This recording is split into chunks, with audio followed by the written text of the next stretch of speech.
Well, hi everybody.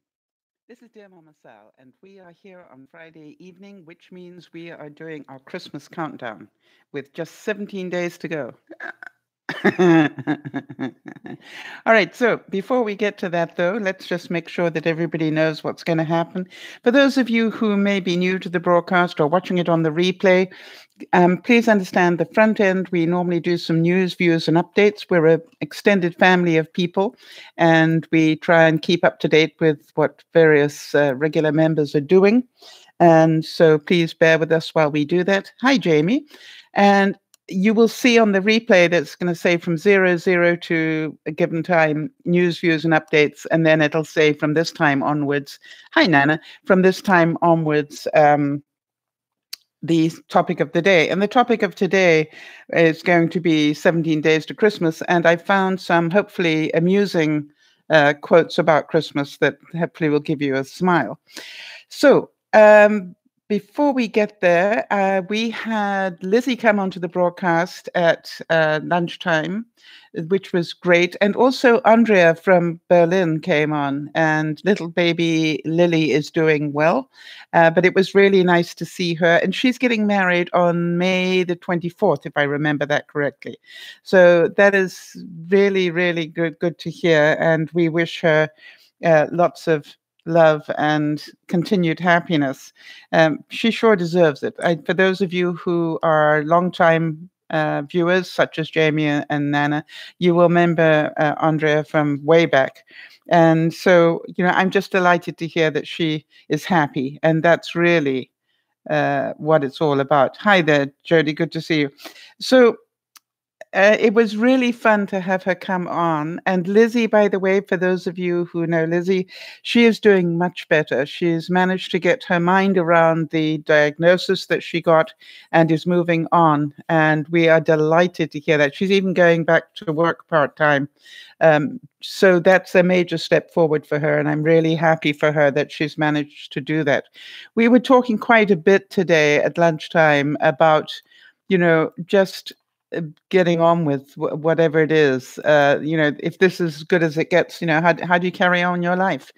And it was amazing the number of people who gave us input on that and how they'd managed to do it. And I thought that was wonderful. For those of you who know Sean Cannell and his wife Sonia, um, I've just seen, and some of you may have seen this, I hadn't seen it until I just checked it now. But what I saw was that the operation that she had in LA a couple of weeks ago did not go the way it was meant to, and she's got to go back in again and have another operation, which is really sad. And she will do that, I think, on January the 15th. If I understood it correctly. For those of you who've been following my health issues, just to let you know, I apparently am halfway between healthy and diabetic, and I have to go back for some more blood tests for them to assess exactly what's going on. So and I will be doing that next week. And I will be doing a CAT scan, and I think my CAT scan is on January the 15th as well. So I'll be doing that for those of you. But I heard some interesting things at lunchtime about the problems about having a CAT scan, and I didn't realize there were some major risks to that, and I'm going to do a bit more research. So, and decide whether I do really want to have it done, if it's going to be something that's going to damage me, possibly. Do I have to cut down on sugar? Yes, I'm sure I do, Nana. But first of all, they've got to find out what it is that's causing it. All right, so I'm going to be going back to do the blood glucose. I think that's what it is called, the glucose test, where it's a 2-hour test. Yeah, and then they'll be able to tell me whether I just am overweight and that's what's causing it, and we know that to be true, or whether I actually am pre-diabetic and need to take some action. I'm pretty sure that it's going to be yes to your question about do I need to cut down on sugar. I think I probably need to cut down on food. You did the 6-hour test. Now, they've asked me to do the 2-hour one to start with, so we'll see what happens on that one. We are pleased to tell you that we haven't heard any more news about Lauren's sister, so we're presuming that everything is okay. We're very happy to hear that. Yeah, Nana, funny enough, when I had to come to Canada, when I came to Canada, I had to do an 8-hour test, which was for me very dangerous. As some of you know, I ended up with lots of bruising on my hands from having these tests done. So I may ask them to put a butterfly in this time if they've got to go back and do it more than once. We've got some thoughts and prayers for Jody. We're still waiting for her van to arrive in her life. It hasn't happened yet. So we are really, our thoughts and prayers go out to her that, some set of wheels that is suitable for her, come in. Yeah, something, Nana, it's interesting. I found that when I had my blood test done, I actually had 2 bouts of vertigo, and I was lying down. I mean, that's pretty bad when you get vertigo when you're lying down. So something definitely wasn't going too well. Yeah, and it's, something, Jody, I still believe that wheels will come your way. It's my belief, and it's something I pray for, and I really hope that happens. Erin popped in as well at lunchtime. She's had another hairdo, if you've seen that on Facebook. And I had to ask whether all that hairdo stuff that she does is actually painful for her scalp. I don't know about you. I seem to remember that when I did fancy things with my hair like that I ended up with a headache. So I wondered whether she did. For those of you who are counting with me in terms of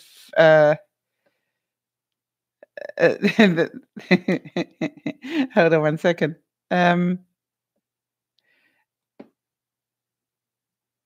Just bear with me one second. I want to get the countdown here. All right. So the most important thing for everybody to know is that this time next week, I will be in the throes of December. And in terms of that means there will be no broadcasts next weekend. And I'm pretty sure you all expected that anyway. So let's have a look here. Therefore we've got 6 days, 19 hours, 51 minutes, and 43 seconds until December. And, for those of you who don't know what December is, it's an amazing fundraising event that I'm part of every year. I've been doing it from the get-go, from when they started it. Benji and Judy do it every year. And I'm really looking forward to being able to go down again this year. So, something, Nana, maybe you would all like to go and meet somewhere else, because the thing is this, that I will be doing the live broadcast. So, you can join into that. That's what most people do. And I really appreciate any support you guys can give me in keeping awake. I think this year will be the most difficult for me to do, because my back is not as strong as it was. But let's just hope that it works. And that's what I'm praying for anyway. It's 17 days until Christmas. Yes, I'm going to be there, Nana. Yeah, I'm definitely going to be there. Well, you go to the broadcast. There's a chat screen on the broadcast. Did you not know that?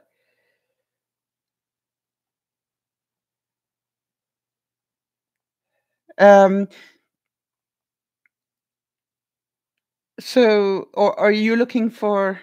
Yeah, that's the safest place. So 17 days until Christmas, and we're going to talk about that in a second. And for those of you who like me, do not do winter well, only 102 days until spring. You think, do you know there's a way to slow that feed down? I want to tell you something, Nana. It's really quite interesting. You should mention the speed at which the chat goes by on the broadcast. I've actually had compliments from the young people, at YouTube, who are amazed that I can actually pick up what I pick up when the screen is going as insane as it does. And they asked me how I do that. And I said, you know something? um, there is an art to it, I think. First of all, I found that if you actually put your cursor over the screen, the chat, it slows it down. So I think that's how I do it. I'll have to start doing it again to find out. But it actually, if you just put your cursor over it, it actually slows it down. And so that's what I do when I go to check on what's being said. I will just put my cursor there so I've got time to read it.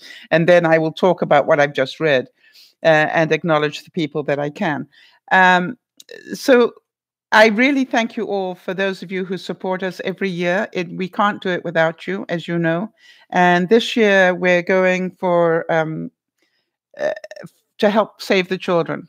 And we're very excited that they're really gung-ho people, and we're really looking forward to working with them. And they appear to be equally happy to be working with us. And the great news is that YouTube is really on board again this year, even more so than previous years.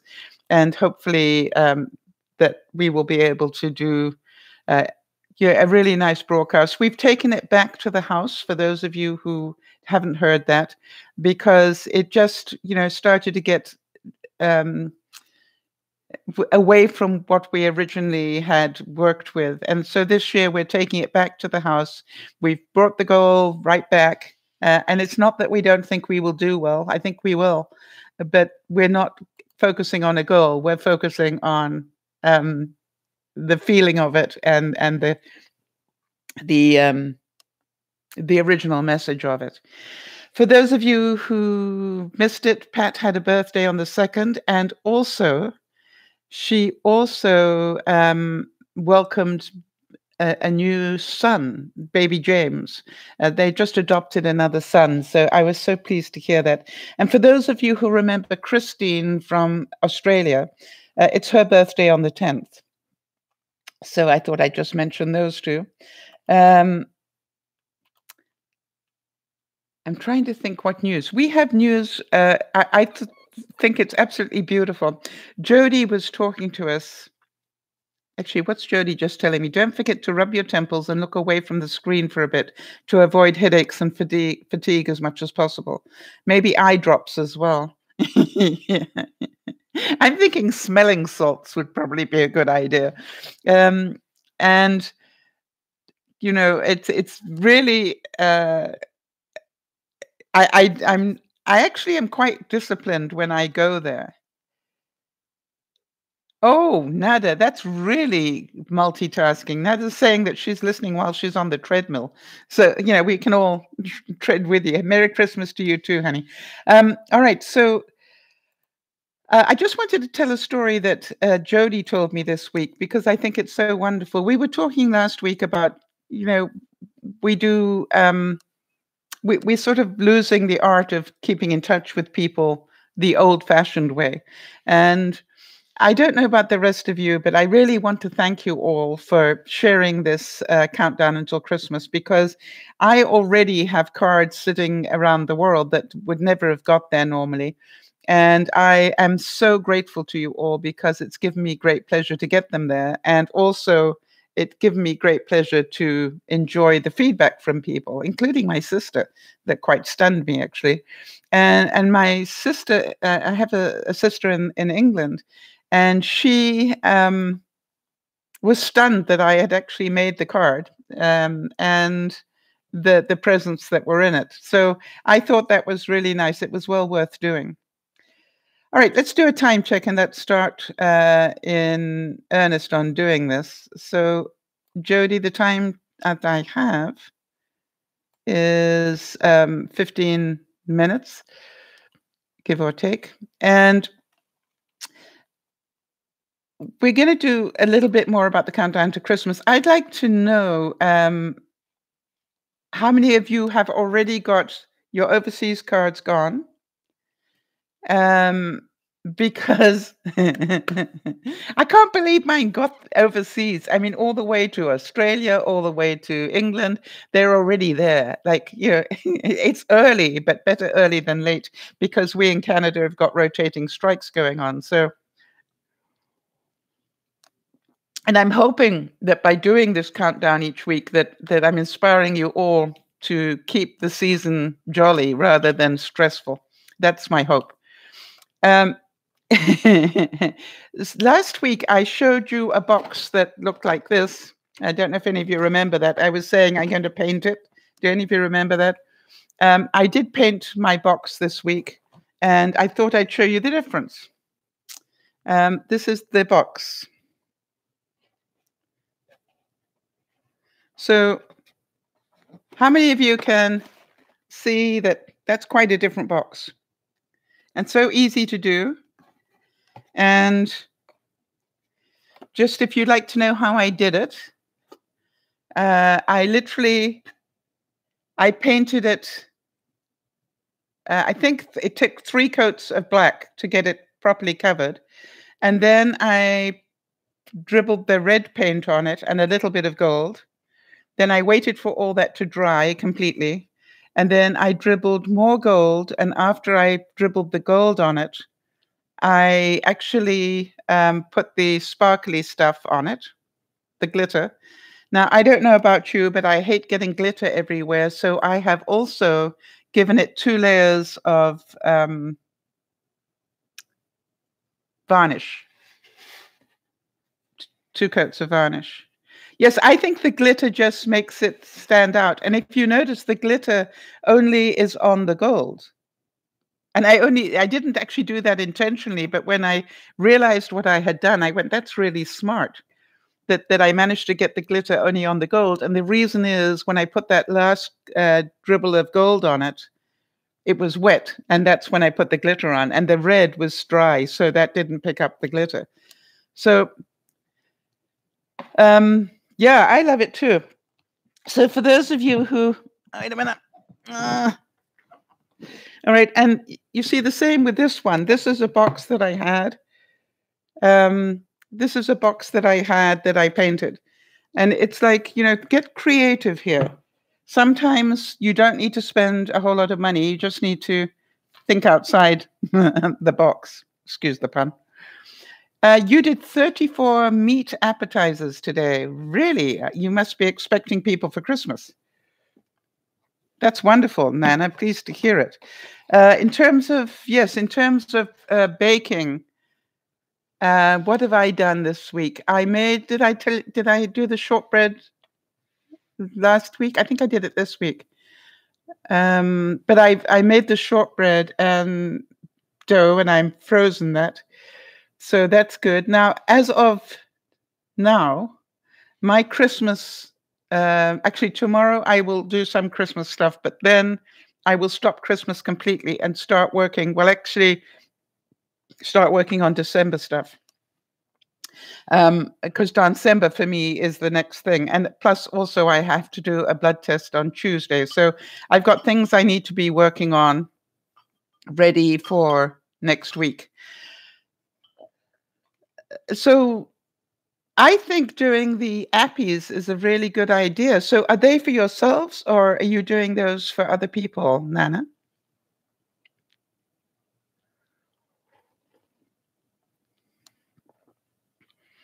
And I just wondered what everybody else's plans are in terms of what are you going to do this week, the week that's coming up. What are your plans? What are you going to start working on? Right,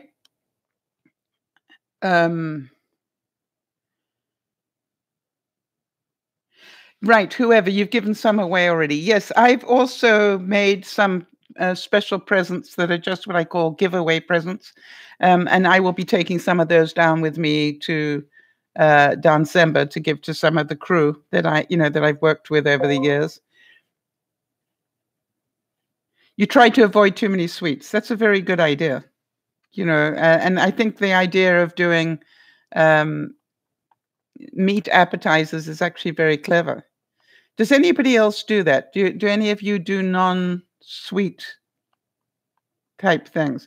What did you put in your appetizers? I'm sure people will want to know that, Nana. Yeah, you're making things that are healthy for you. Exactly. So what did you make? Just so that we know, because I know that you can't take um, sugar. So Jodie's saying her goal is to finish her cards and make some cookie dough. Yes. Now I had to have words with Jodie this week so that she would not overstress herself. Okay, so Nana's saying she did hamburger, onion soup mix, and hot sauce. Wow, and spices. That's awesome. And does everybody know that they are savory, not mincemeat, as the other mincemeat? you can imagine what it's like if you're expecting to bite into something sweet and you find out that it isn't. You probably would have quite a reaction. So let's think, what else could we do? What else can we do that would be savory rather than sugary? Anybody got any ideas? I'm thinking baby quiches. Quiche Lorraine would be another idea.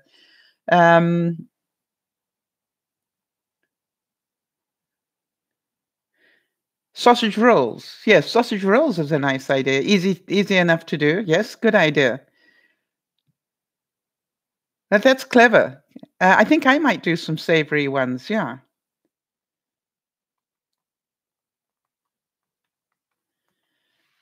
Yeah, so I think it's a wonderful idea. Wings, yes, hot wings for those of you who like wings. That's another good idea. To be able to do a plate of savory stuff for a change. I must admit that my favorite thing at the moment is to oh, that sounds good as well. Phyllo dough with cream cheese. What did I see, Jody? What was it that we saw on the internet? And we were talking to each other about Nana. I think it was cream cheese and avocado with bacon wrapped around it. Now, what I didn't understand was when you cook it, doesn't that all become mush? Yeah, that did sound good to us as well. Jody, can you remember how to cook that?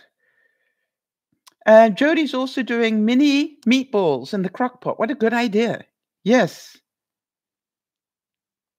I think that's a great idea. And I want to thank you, Nana, because I get tied into doing just the sweet stuff. And I think doing the savory stuff would be healthier. So maybe I'm going to start having a look at healthier things to do. What are buck eyeballs? Well, that's part of our, Jody, while I'm away next week, maybe you could do us a favor and just have a look and sort of store up a couple of things that are savory that we could do. And then we'll share them the following week when I get back. Peanut butter balls. Peanut butter and honey balls. Yeah.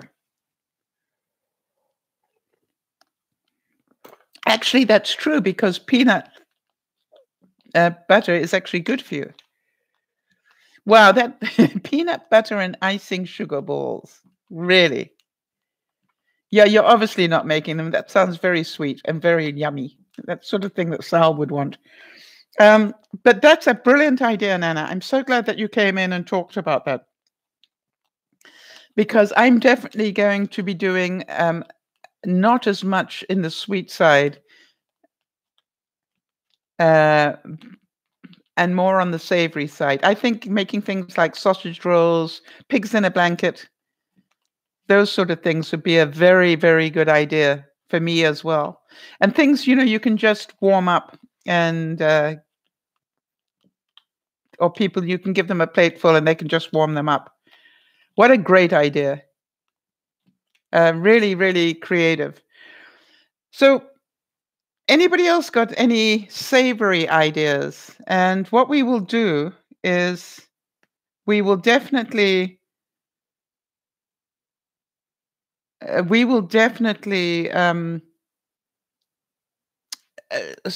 research out some other savory ideas, maybe for even between Christmas and New Year. Yes, that's a great idea, Nana. To me, it's more about don't bother to send the recipe, just give us the idea and people can Google it and get their recipes. Or, don't go to a lot of trouble. Just, give us the idea. I think what people want are ideas. Spinach and artichoke dip. Try that again. Yeah, that's, yeah.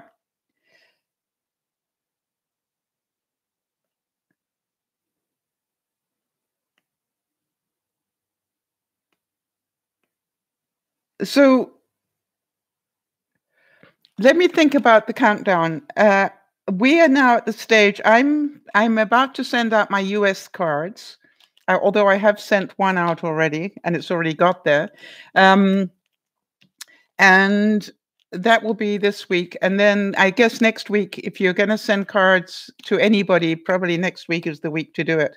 So I'm going to be behind on that unless I really hunker down and do a day of it tomorrow to my local friends.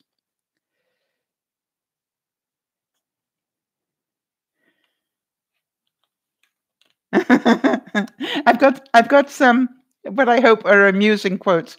Please understand, I mean no disrespect to Christmas and the feeling of Christmas. I just thought it might be a time for us to smile a little bit. So this is what I found. I brought my brother some gift wrap for Christmas. I took it to the gift wrap department and told them to wrap it, but in different print so that he'd know when to stop unwrapping.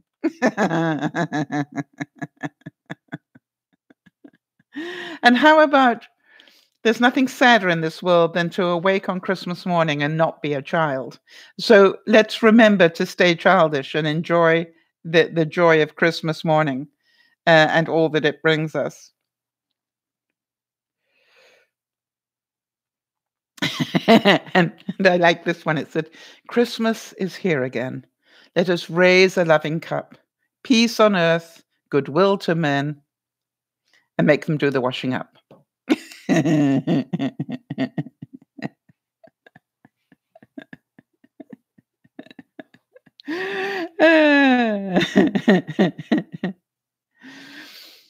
Yeah, Christmas is a season when you buy this year's gifts with next year's money. How many of you can relate to that one? Yes, let's be childlike in our hearts, and 'tis the season to be jolly. If you're doing anything it's stressing you out, stop doing it. We were talking about this at lunchtime as well. If you are overwhelmed and stressed out, it means that you are trying to do too much. And so the best thing you can do is to stop and reevaluate what you're doing. One of the things that I was really delighted, Jody got control. She was getting totally overwhelmed, and then she and I had a little chat about that, and she realized that she didn't need to do all the things she was trying to do. It was not going to make Christmas any better. In fact, the chances were it was going to make her sick in time for Christmas.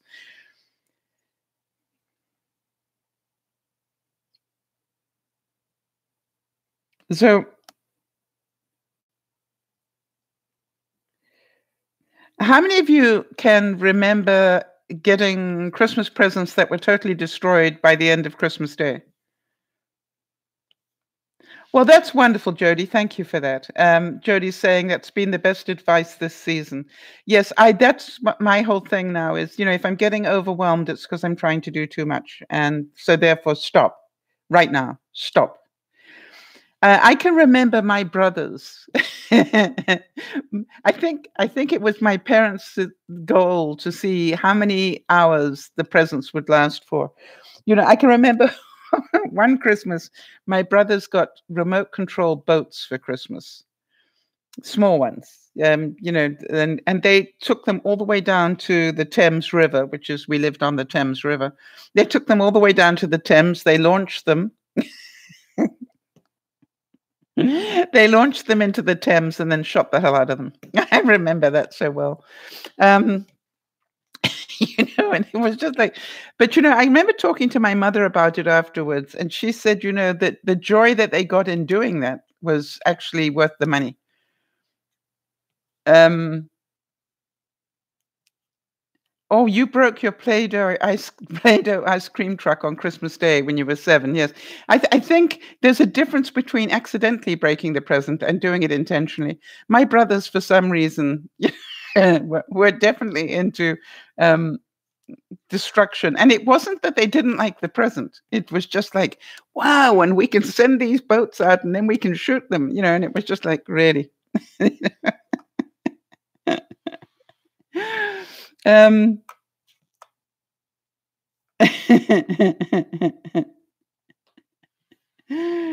I like to compare the holiday season with the way a child listens to a favorite story. The pleasure is in the familiar way the story begins, the anticipation of familiar turns that it takes, and the familiar moments of suspense, and the familiar climax and ending. How many of you like the tradition? And I was thinking, for those of you who have children, have had children that are grown up now, there must be a little gap there when, you no longer have that tradition. They're not there around the Christmas tree and wearing their Christmas pajamas or whatever it is that you do. But the good news is if you have done your job properly, then they will be taking those traditions and passing them on to their children. And that means you did a good job. Yes, Jody says she's all about tradition. Um, I actually must admit that Yvonne and I have worked really hard at breaking a lot of traditions. We don't celebrate Christmas on Christmas Day because we know it's Christmas.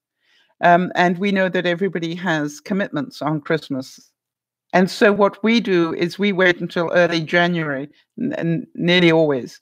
Now, we might not do that this year because it's a quieter Christmas, but if we're really busy, what we do is we just put it off. And then we'll wait until turkey goes on special after Christmas. And then we will cook a whole Christmas dinner and do something again in January rather than do it on Christmas Day. And it's actually quite cute. And by the way, in our tradition, regifting is totally acceptable.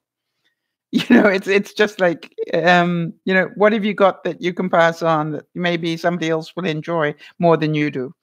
And I think that's a great thing, and it's funny. We get the funniest things in the Christmas stocking area. It's like, what have they thrown in this year?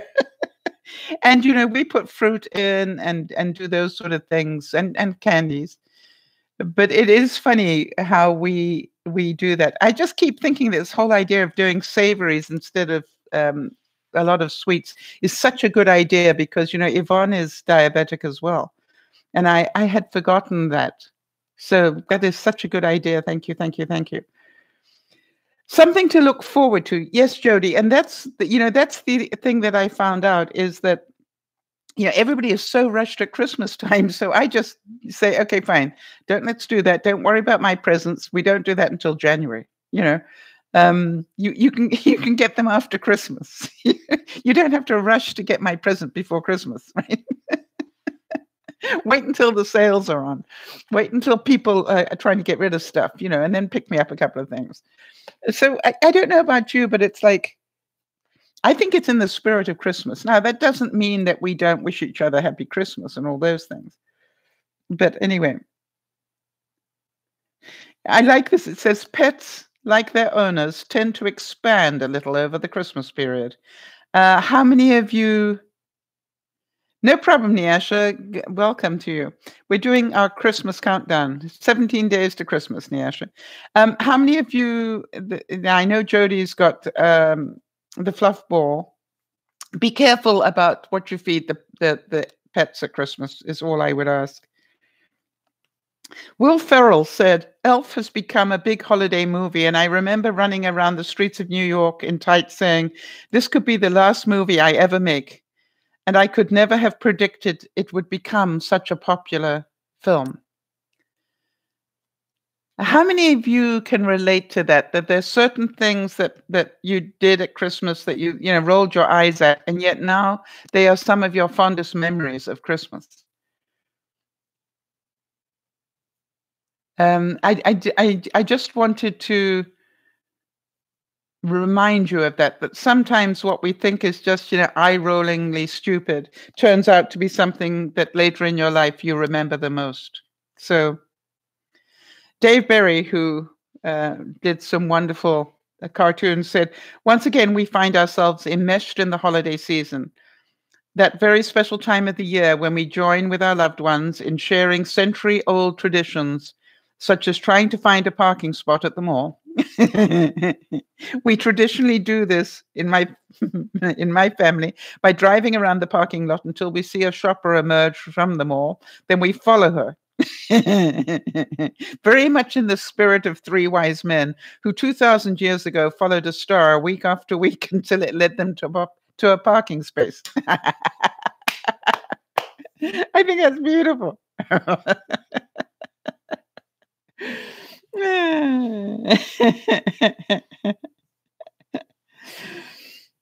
I think that's really cute.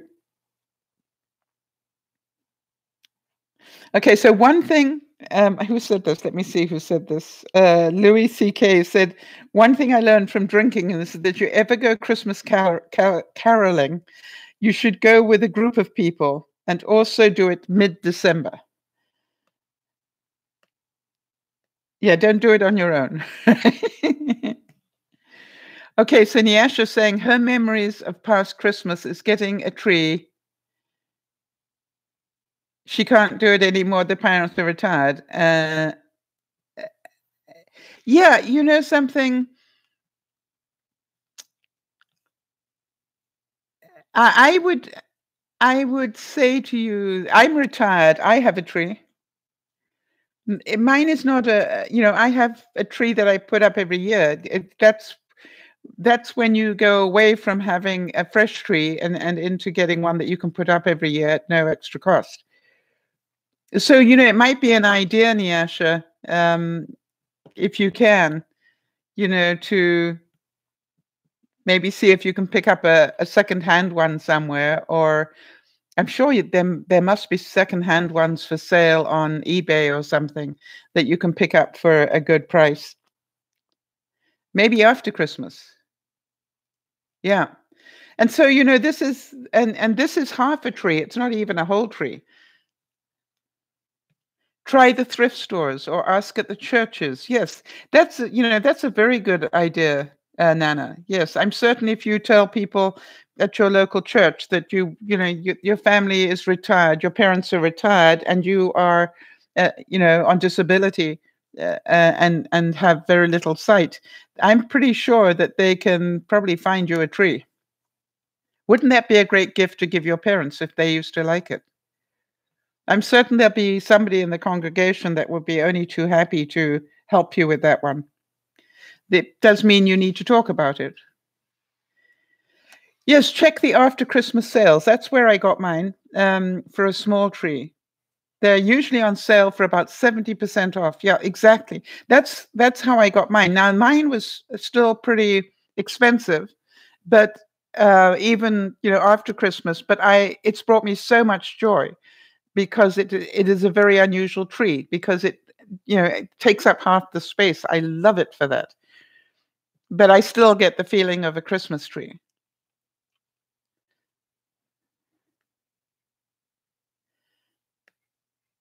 How about one of the most glorious messes in the world is the mess created in the living room on Christmas Day?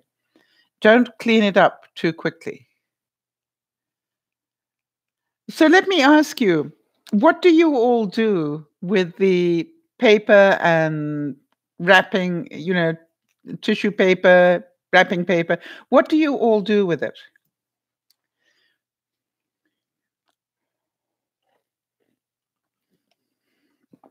Anybody got any creative ideas? I know that I saw somebody that took all the Christmas wrap and actually made montages of it.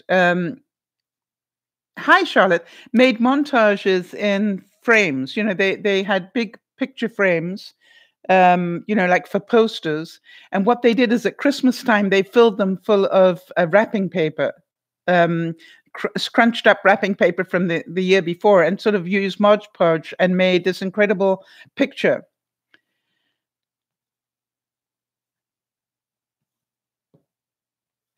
All right, so Nyasha, that's great. I mean, it's just a thought, all right, that you can start working towards for next year. Charlotte saying she uses brown paper and paper bags. Yeah, Charlotte, I was just saying that, this box used to look like this. And I paint boxes and wrap things in them. Um, you know, it takes a little bit of time, but quite honestly, it's no more. I think it's more exciting than wrapping paper. And the other thing is this, that I don't seal them too well. I will actually close them and then wrap that in ribbons so that they can actually reuse them if they want to. And I always say to people, if you don't want to keep it, hand it back so I can use it again next year. And I'm amazed how many people go, no. No, you don't get to have it back. Yes, that's a lovely idea as well. Listen to this one, Yasha. You can actually take really nice paper and Mod Podge it over an ornament. That's a very clever idea.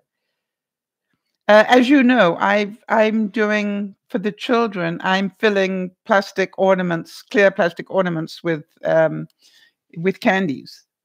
So it's like things are possible. So, how many of you religiously flatten out the tissue paper and fold it back up ready for the following year? I've done that every year.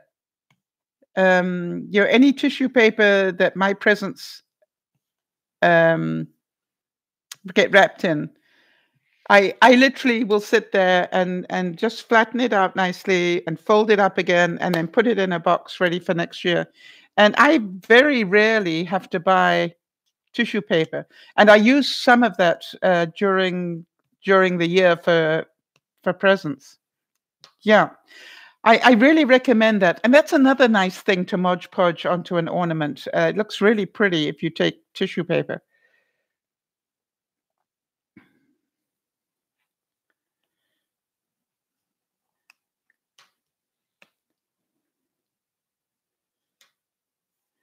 I really would. All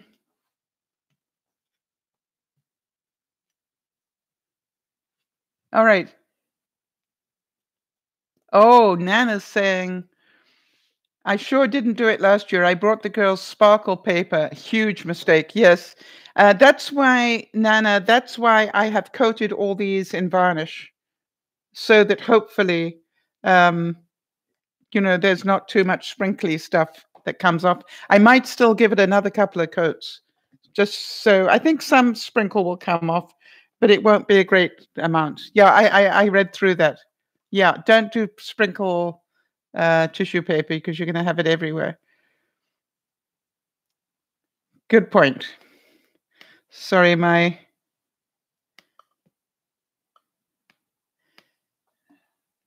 So what does Nyasha says here? I'm only into recycling a whole lot. My parents don't like it though. They say I'm a child. When she sees me cutting up paper and cardboard to make book covers and boxes, you know something? I think whatever makes you happy. If I want to tell you that I think that you want to call this childish that I painted a box. I don't think it's childish. I think it's creative. And I think the more of us that upcycle things, Nyasha, the better. And so they may think that's childish. Let them think that way. All right. For me, I think it's really important that you do what you can to do it. Yes, I also love recycling wherever possible. That's why I have this thing about, hey, we do Christmas after Christmas so you can, recycle presents if you want to.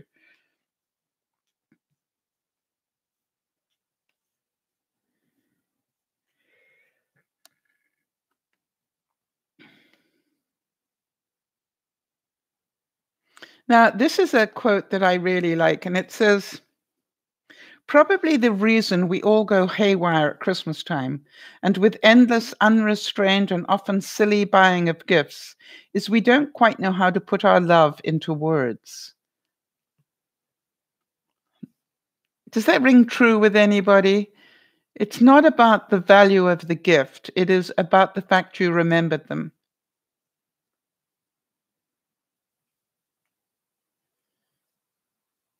Yes, Nana, one of the things, did you see the present that we wrapped with the Skittles for children? I don't know if you saw that. I've got it here if you didn't see it. Um, or how about wrapping a newspaper, somebody was telling me.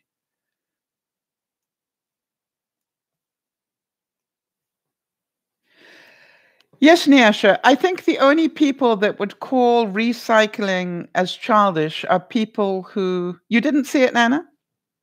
Okay, hang on a second. I've got it right here, funny enough. Mm. Don't you think that's clever?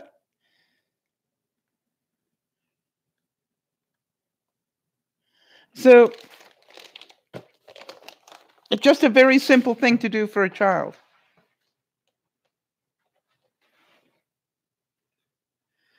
And they'll appreciate that a whole lot better than a bow. I can tell you that. Yeah, I thought so too, Nana. It's simple to do, and as I said, I think they appreciate it. They'd appreciate it a lot more than a fancy bow. I bet you they're more interested in unwrapping that than they are what's inside the box. So,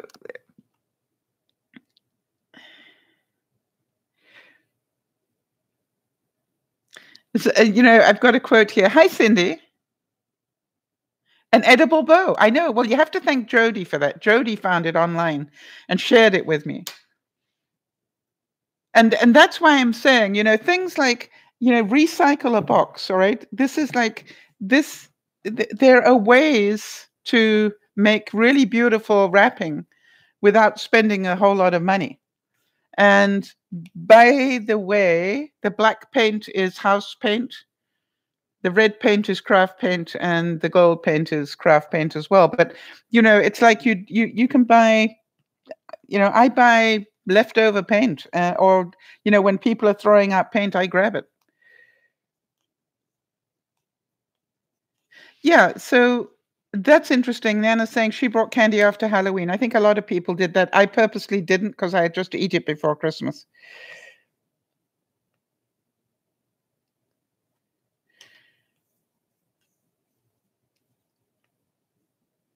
Now then, how many of you buy batteries at Christmas time?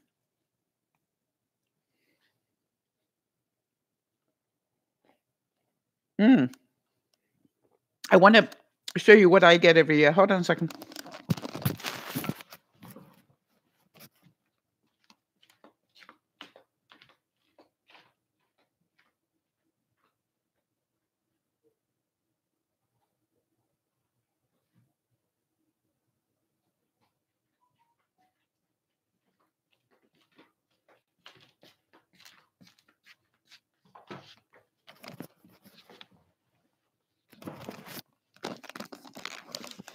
Okay, so I want to tell you that I learned this trick a couple of years ago. The time to buy batteries is after Christmas, and I buy this pack at London Drugs for $14, and it's got 48 batteries in it. And by the way, this is what I've got left over from last year, so I haven't even used a whole layer this year.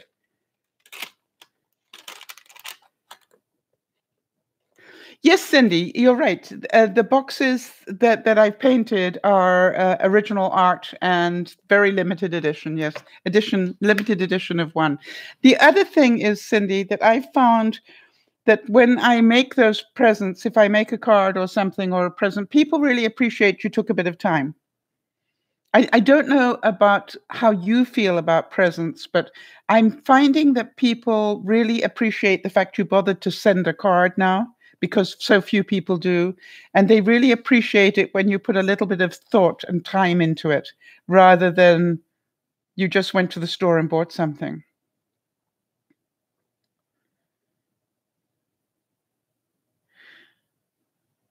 Nana says, I buy batteries for all the kids' toys. I tell them when to go home. When you go home, oh, sorry. I tell them when you go home, there's more to this story. It's coming. Anyway, so I just wanted to tell you that this is really such a great price. And I buy a box of double A's and a box of triple A's. And it's like an amazing deal after Christmas. And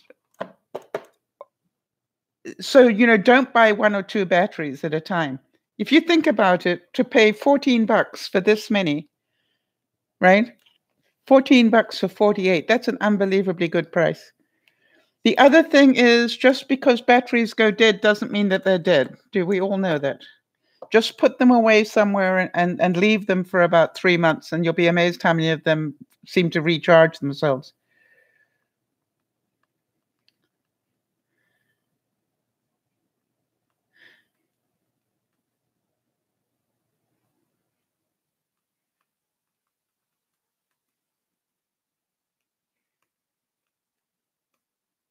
Wait a minute. I'm not understanding this one, Nana. Put them in your sock drawer. Okay.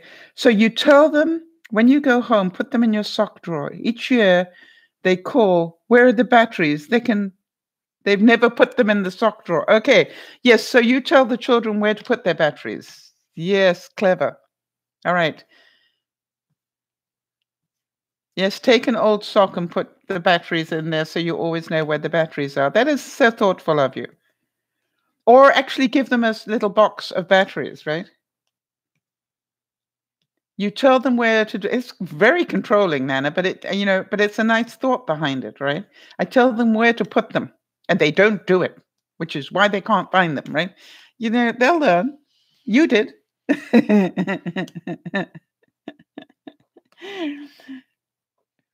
So maybe I would suggest a different way. When you give them the batteries, ask them where are they going to put it so that when they phone you and ask you, you'll be able to remind them. Don't tell them where to put it. That's controlling. Say to them, I'd like to know where you're going to put those batteries when you get home. So that when you can't find them, you can phone me and I'll let you know where they are.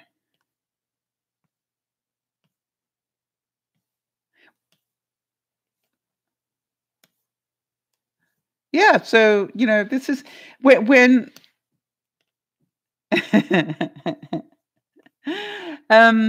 whenever we tell somebody what to do, think about that. Anyway, so I think it's a great idea. But as I said, the only change I would make, I would just say to them, hey,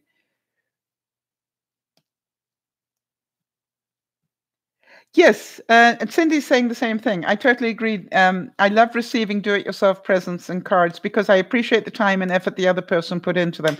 Yeah, I try and make pendants and I make just small things. It's about the gift, and some of you have seen that I even paint toilet roll hole. The center of toilet rolls. I paint those up and all pretty colors. And put small gifts for stockings in there. It's very easy to do and make it just special. And what I have found, there's no doubt about that, I really have found that people appreciate it.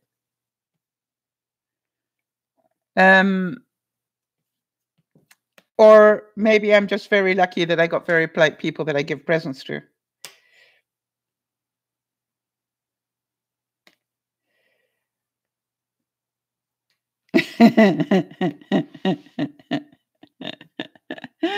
All right, how about this one? There's a remarkable breakdown of taste and intelligence at Christmas time. Mature, responsible, and grown men wear neckties made of holly leaves and drink alcoholic beverages with raw egg yolks and cottage cheese in them.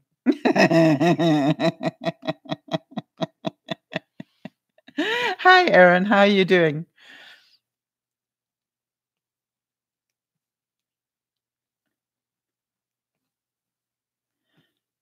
Well, we're delighted to see you here, honey. Did you see the question I asked you about your pretty hair? I wondered whether it hurts when you have your hair put up and braided like that. I don't know why. I keep looking at it and I'm thinking I would get such a headache if that were done to my hair. You know, I'd be pulling it out so quickly. But and the other thing I was amazed at, Erin, is how well the color has stayed in your hair at the bottom. Are you going to do it a different color for Christmas?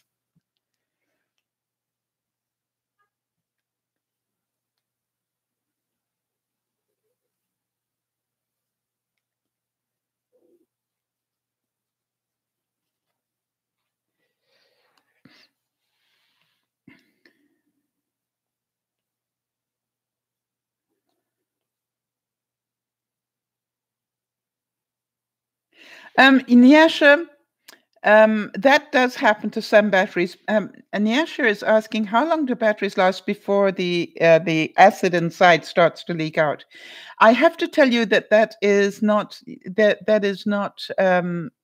a set thing. Some batteries I have had for years, and it has never leaked. Other batteries, as you say, you'll have them for a couple of months. The other thing is, if you have got your batteries in something that you don't use very often, take the battery out because it will cause it to leak. I don't know why. Batteries are less likely to leak if they're out of something. So, you know, if you've got batteries in something you don't use very often, take the batteries out would be my recommendation. But I don't think there is, you know, a big thing about that. I I also, from my experience, it's not about the quality of the battery either. I've bought really good batteries and had that happen. So it just is some of them are not perfect. A bit like people. Has anybody else found a way of not having that happen? Be interesting if you have.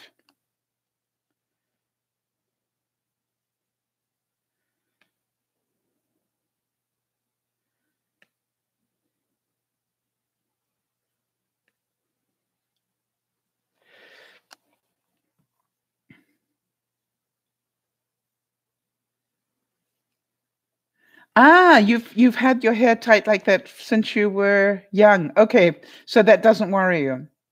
Okay, Erin, that's great to hear.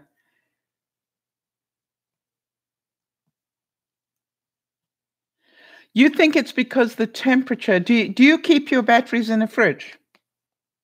I keep my unused batteries. Well, some of them I don't. But I was always taught when I lived in Africa, we always kept the batteries in the freezer.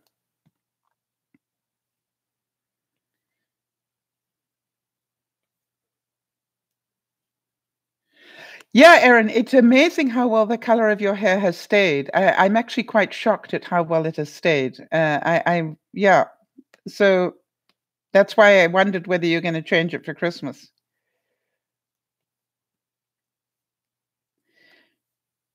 Now, I want you to have one quick discussion. Why is it that men can shop so quickly for Christmas and women take so long?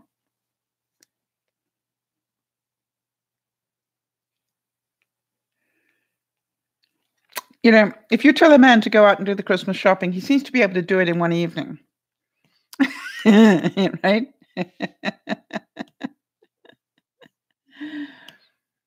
Nyasha, you might want to try that. Keep your spare batteries in the freezer if you've got a freezer. I'm not sure if you have one, but they don't take up a whole lot of room and they will last a lot longer.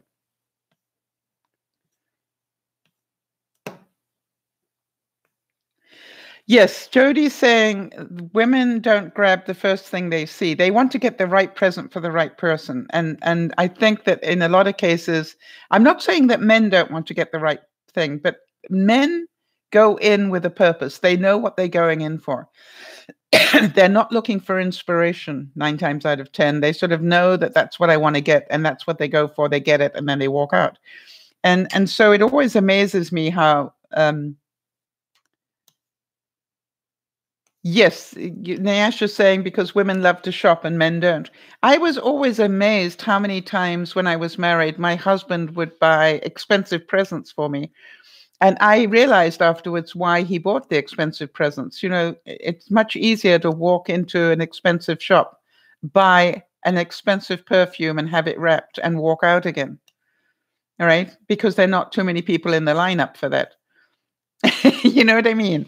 As opposed to hitting Walmart and trying to find something that works. So I realized after a while, that's why he shopped that way. It was quicker for him. It wasn't about the present. And maybe that's why I still have the perfume 20 years later. You know what I mean? Because it wasn't the perfume I liked. It was just the perfume he bought me. Um,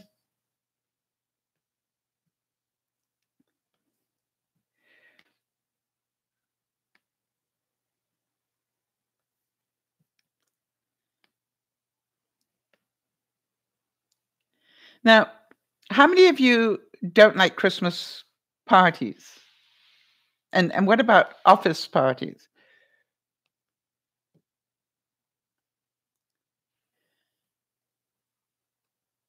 Yes, Erin, and I agree with you, all right? Because women are always trying to find a sentimental gift, something that will hit the heart. Yes, I think you're right on that one.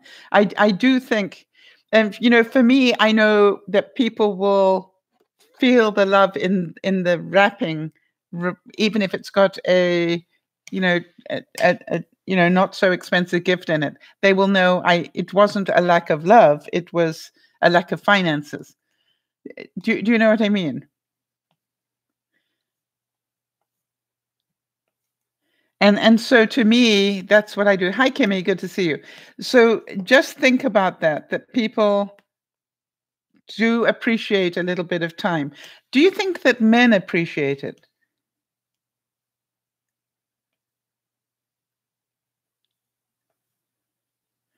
Um, Niasha's asking, Mama Sa, what were you saying about people who do call recycling and the cutting out of paper childish? What are they called? I would love to know why my parents do and say these things to me. Have you asked them? Why do you think this is childish? I would ask them. This is I am trying to make a gift. I don't have the money to buy gifts, and therefore I'm trying to make a gift. And if you think that is childish, that's their business, Nyasha. That's on them. It's not on you. But one of the things I say time and time again to the viewers here is you're only responsible for your behavior. If you are making a present with the goodness of your heart, that is what's important. How they receive it is their business.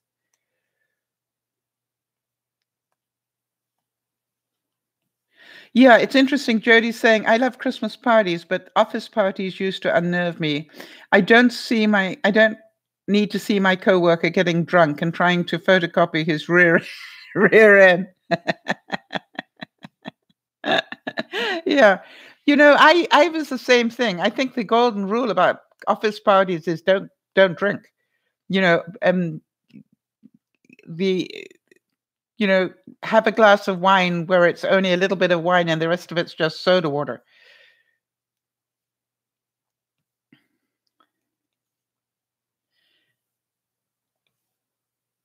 Um, all right. So Nyasha, if I really need you to understand that if the best you can do, and like myself, if the best that you can do is make a Christmas card, rather because you can't afford to buy one, I really think it's sad that your parents don't appreciate that.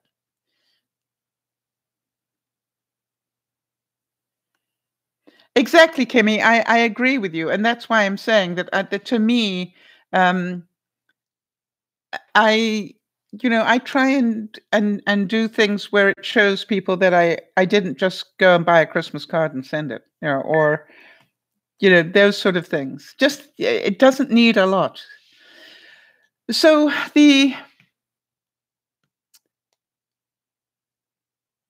I think the reality is pretty sad, Nyasha, that your parents feel that way, but you're not going to change them, I don't think. May I ask my viewers that are here on the broadcast, do you have any recommendations for Nyasha?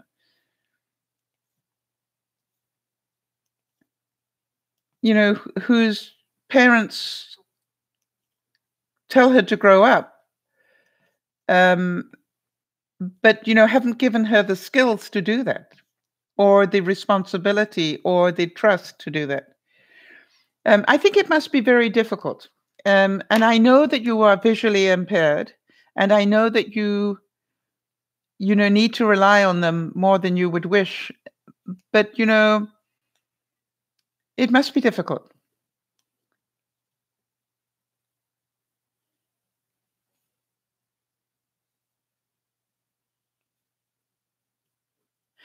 Well, Nyasha, just remember that that's their stuff, all right? Have any of you had parents that belittled you the whole time? I think it would be very difficult not to feel a little depressed if that's what you get all the time. You have to grow up on your own. Yes. As I said to you, Nyasha, what I would be doing is I'd be getting up before they wake me up, right? I'd be doing what I could to feed myself and look after myself, not rely on them for everything. I would actually show them that I was grown up. And, I think there are ways that you perhaps could do that next year, that would help. And if they see you acting like an adult, maybe they will treat you like one.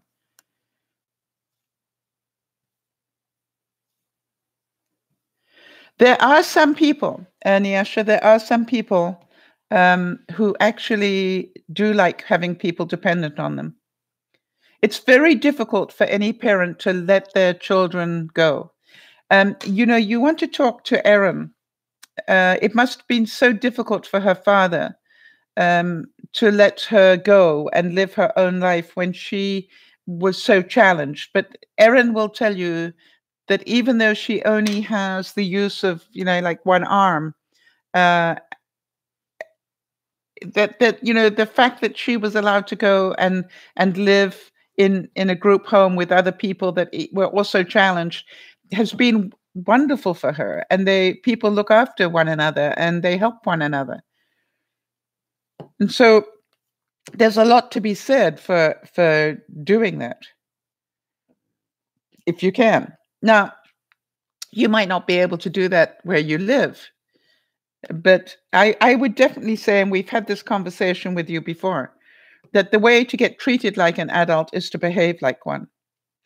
So here's the goal that I would ask of you, Nyasha, which is whenever they belittle you, write it down if you can, or type it into your computer. And then I think I've said this to you before, bring those comments, the situation, what were you trying to do when they called you childish? Right? So bring those situations.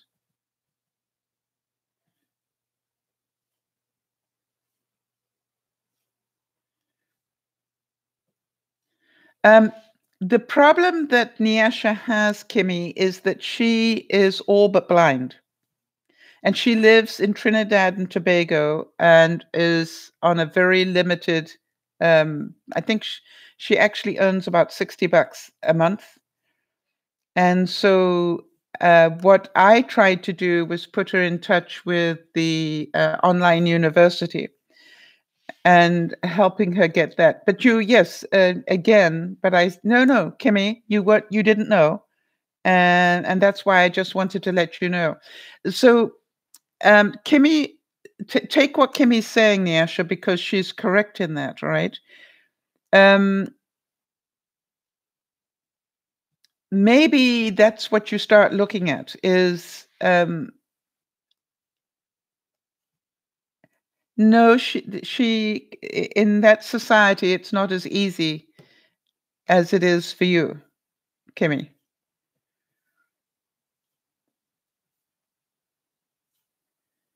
You see, this is where we live North American standards, where in third world countries, it's not as easy and it's frowned upon. You have to think about that as well. In a lot of countries, going to a therapist is considered to be an insult to the family.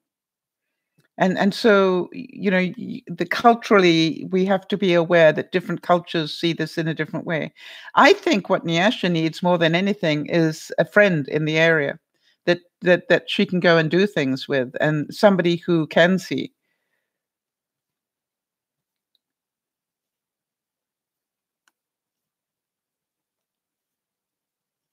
Right, but if you cannot look after yourself, if you don't have it within you to be able to get out and get into society, I I would really challenge you that, if I could pay you $1 million, if you could go out with somebody, would you be able to do it? Would you be able to go to church and meet people? Would you be able to go to the local community center and you know, I am certain. One thing I know about Trinidad and Tobago, they are very people, you know, and they know how to have fun and they know how to enjoy music. And so to me, getting out of the house, even if it's difficult for you, maybe what you need to do. And the fact you are visually impaired, I think what you need is somebody um, that needs a friend that has sight. Yes, go during the day, exactly. And I would definitely join a church, Nyasha, if you can, or or something where you're going to have people that you're going to make friends, people that are going to care that you are on your own and that you have pretty negative input from people. For those of you who don't know, Nyasha, I think is in her 30s, all right, and I cannot imagine what this must be like for her. Yes, Jody. I think Jody is saying it never even crossed my mind that seeing a therapist could be looked on as in a negative light. Um, yes, again, one of the things for which I am very, very grateful is the fact that I've traveled a great deal in my life and I've seen cultures where getting help is frowned upon.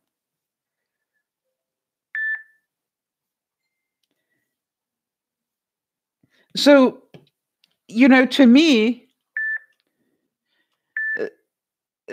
to me, it's about um, yes, I'm sure that she wants to go with you because she's concerned for you. But then say to her, you want to start going to church. And even if she doesn't want to, just say, I just need you to take me there. So I can go to church. All right. And you know, somewhere where you can meet people. And make sure you stay after the service and have the tea and biscuits and whatever else that's the whole reason churches have tea and biscuits after the service. Yeah, Nyasha, you're not alone. I know that people in the Philippines have the same problem. I know people in Asia have the same problem. We are very fortunate in North America that people do not frown upon mental health issues the same way, right? We're a little bit um, different. Yes, a church member will gladly pick you up. I agree, Nana, but I would think that it's very important to make sure that we get a safe person to do that. So, what I would challenge you to do is don't complain about not being able to go out. Make sure that you ask to go out.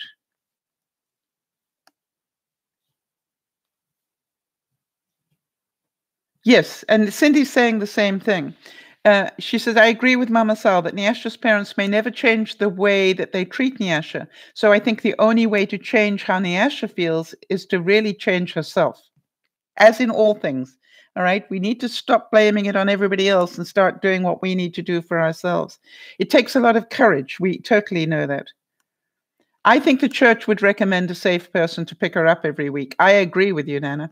You've just got to ask. Yes, Erin said, I've been doing as much as I can on my own from a very young age, including making my own doctor's appointments and medical decisions, financial decisions, even when my mom supposedly had control. It takes courage to grow up, especially if you have a disability.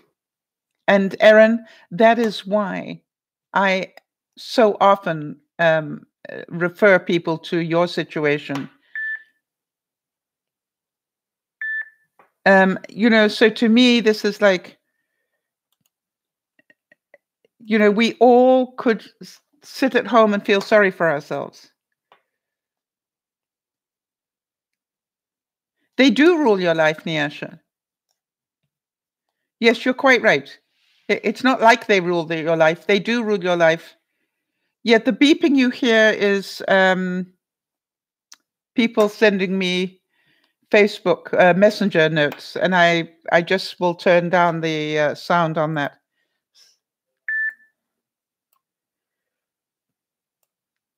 So thank you for letting me know.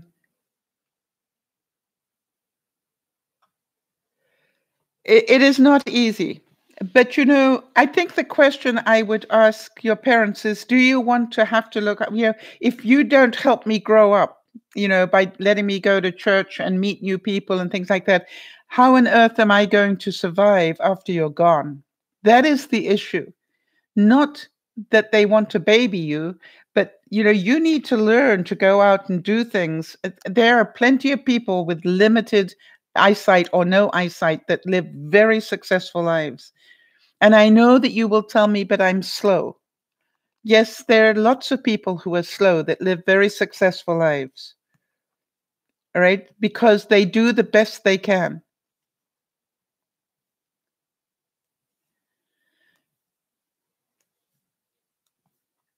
Yeah. So, Nyasha, this is about you, right? And this is the thing that we're trying to teach you, is that your parents are not going to change. You need to change and get your parents to help you grow up.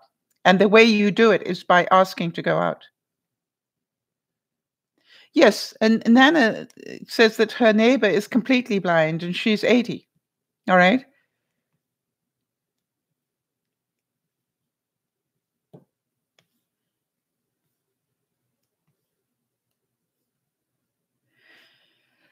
Yes, but Nyasha, that's because they are trying to protect you.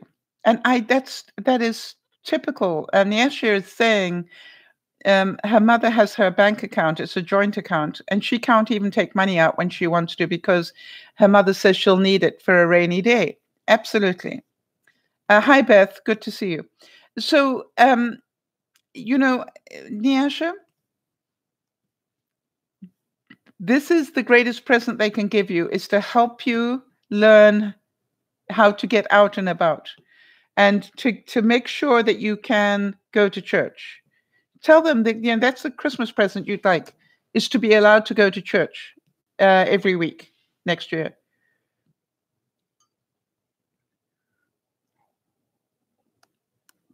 And either they take you or they help you find somebody who can take you. That would be an awesome present for you.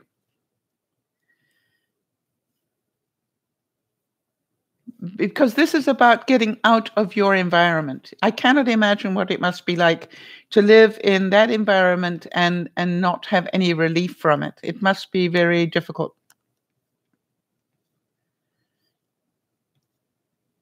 So, in the spirit of Christmas, I can assure you that at some level, Nyasha, your parents love you very dearly and are trying to protect you. Unfortunately, like all parents, they probably are overprotecting you. And that is part of what parents do.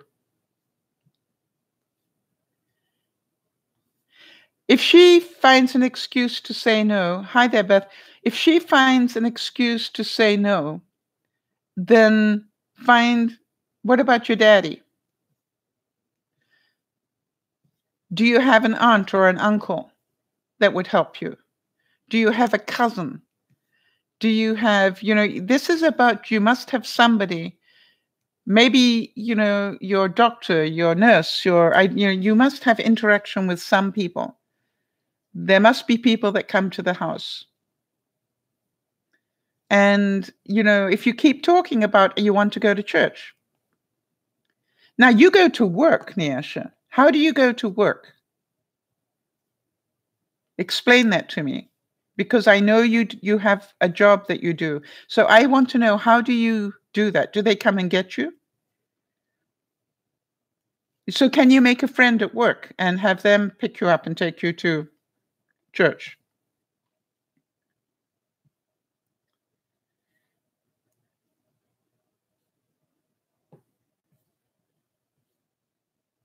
So, this is about. Thank you, Aaron. Yes. Okay. So, Nyasha, you understand that Aaron would love to have what you have in your life. And Erin is saying that I can give you her information. If you would like Erin to help you, would you like that, Nyasha? But Erin is going to be pretty tough with you, because Erin has learned how to be an adult, even though she is totally dependent on the other people. Right. So if your dad can take you to work and then pick you up, maybe your dad is the one to take you to church. All right? And I would say, that, and really, I think going to church would be good for you at so many levels. And make sure that he doesn't pick you up, exactly an hour later. Make sure you've got time to visit with people afterwards, and start making friends. Explain that to your daddy, that you need to start doing something around people just so that you can learn to socialize, because you're going to go insane if you stay in the house all the time.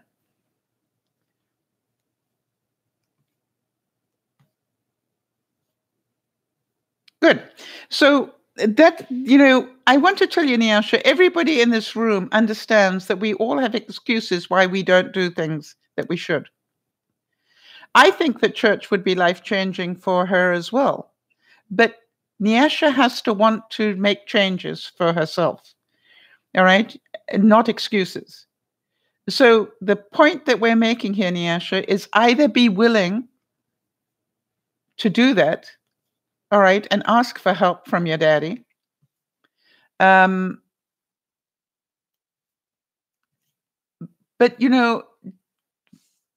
you have the ability to find somebody to help you, right? There's got to be somebody in your family that goes to church.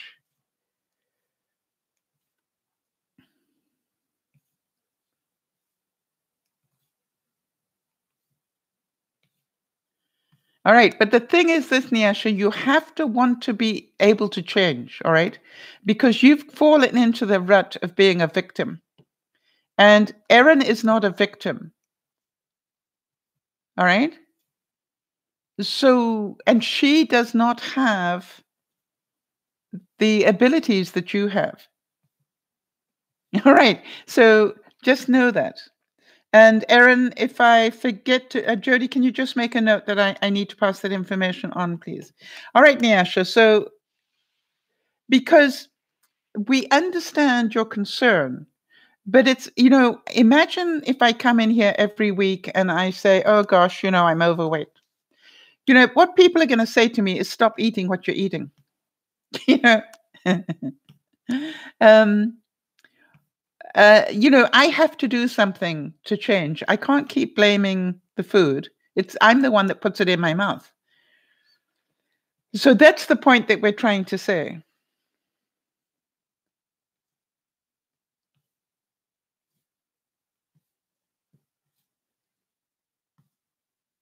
All right, so that's another excuse, Nyasha. He's prepared to take you, he's prepared to take you to work. Therefore, he's probably also prepared to take you to church. So we don't want to hear what you can't do. We want to hear what you can do. So at least try and ask him. You'd like to go to church. Can he drop you off there every week?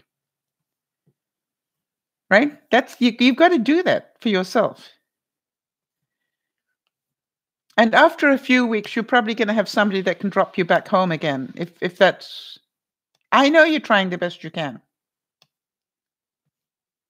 Yep, I know you are, honey. And we are trying to help you as best we can. So we're going to back off now and not talk about it anymore, give you a bit of a break and a big hug. But the reality is, until you do something to help yourself, it's not going to change. All right?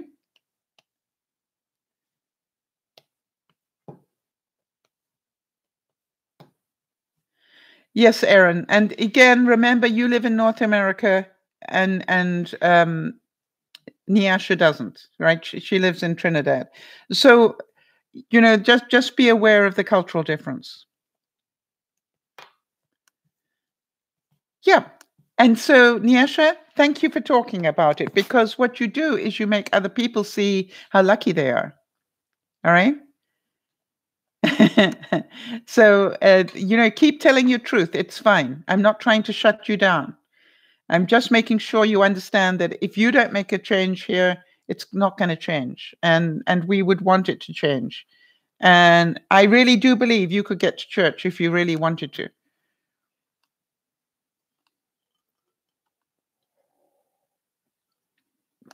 How far away is your local church?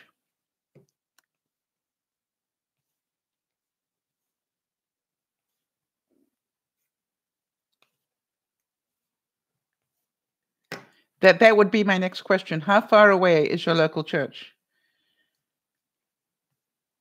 If you are able to see well enough to do the job that you described to me, you have enough vision to probably walk to church. So, yes, we definitely don't mean harm. But anyway, let me be quiet on this one and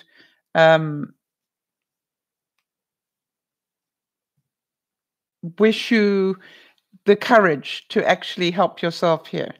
And just, keep talking about it. One day you hopefully will find the courage to make things happen a little bit.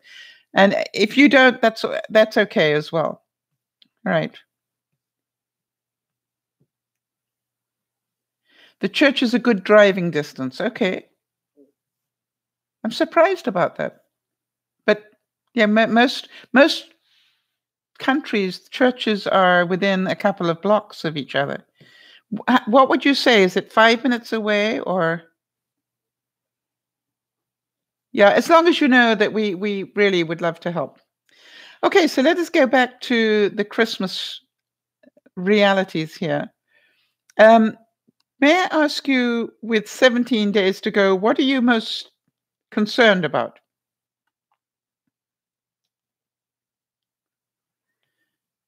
Right? Do any of you are any of you beginning to stress out a bit? And let's see if we can help in any way.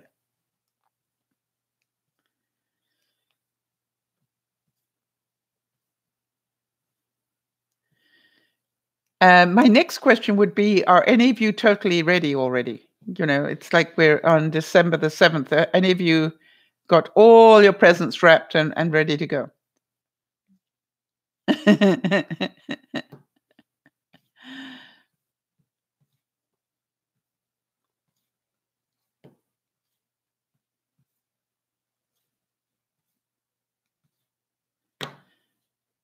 And can I ask you, what present, if any, has given you the most joy this year? Something that you bought for somebody else. I managed to find, I have a friend of mine, actually, Nyasha, who's losing his eyesight.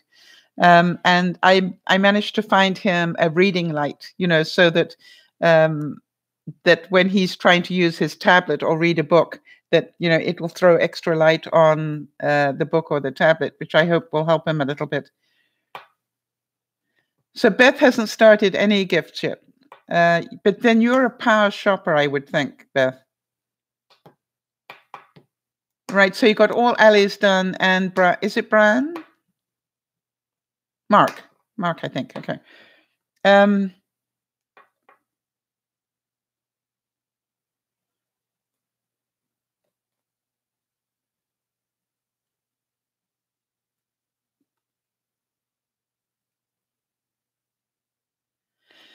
Yeah, I think you've got to be able to prove that you can look after yourself before you start looking for a significant other. All right?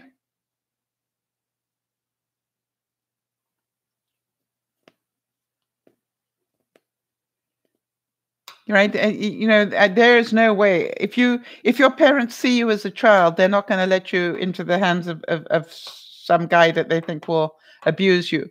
That I cannot imagine any parent that would. You've got to be able to demonstrate that you have the ability to think for yourself. All right. Yes, Beth. That's what my imagination about you is, that you're a power shopper. You can get it all done in one day. You're a whirlwind shopper. I know that. By the way, how did you manage to get through that shift without the box cutter doing you any harm? I don't know why. Whenever you do the box cutter stories, I just cringe at my end.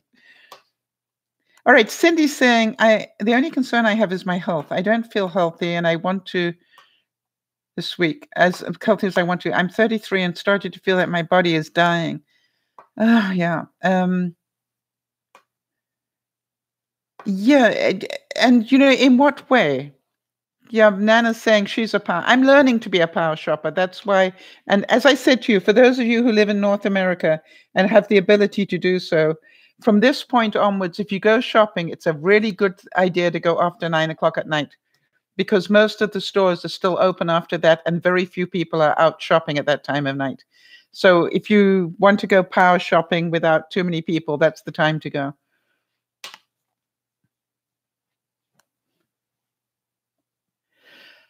Cindy, are we allowed to know what's wrong with you, or do you not know?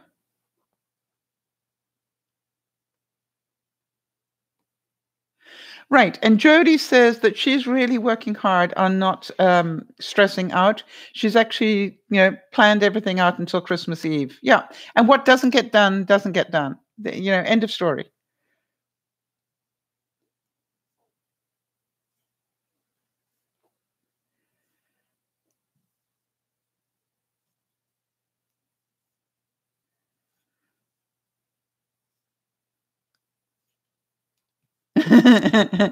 You listen. If you couldn't get the perfect present, you give up. Just get them a present, right? That's how men do it. They have a totally different mentality.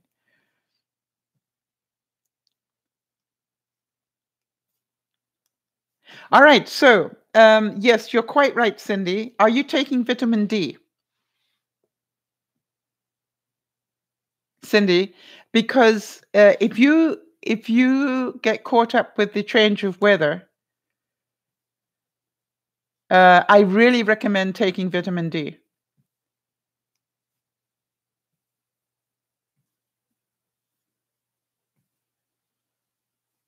Yeah. Just check with your medical person whether there's any reason why you should not take vitamin D. But I want to tell you that my mental health really improved when I started to do that. Yeah, I take it all year as well, Nana. Quite agree.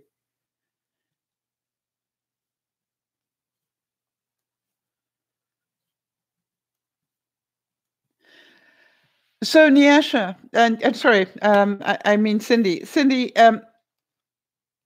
if there's any way that we can help you de-stress, let us know. Let us know what you're stressed out about.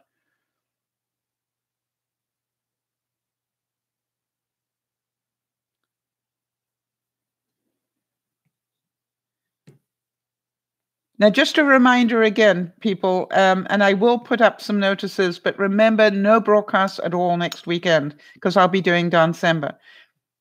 All right. Good night, Nana. Thank you for being here. Yes, that's why I'm saying to you, if you're stuck in an office, with unnatural light, two things. Number one, if you can afford it, get yourself a light that has broad spectrum light. Do you know what I'm talking about, Cindy? Hugs to you as well, Nana. Thank you for the idea about doing healthier Christmas gifts. I really love the idea of doing some savory stuff. Well done. Gift to us all, that idea.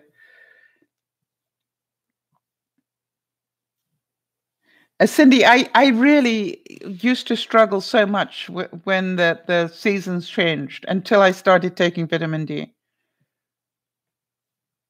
What date is December? It is next Friday at 3 p.m. my time. I think 8, 9, 10. Is it 11:30 where you are, Nyasha?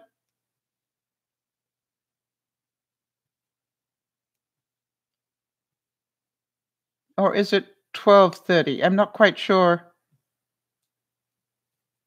how many hours ahead of me you are. Let me know what the time is where you are.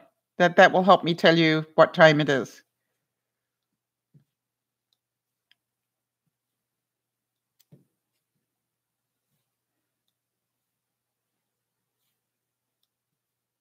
It's 12:30. Okay, so you are 4 hours ahead. So that would be, it will start at 10 o'clock your time. And it will be on Judy time. Or is it Judy Life? It's Judy's Life. I'll find the link and hang on a second.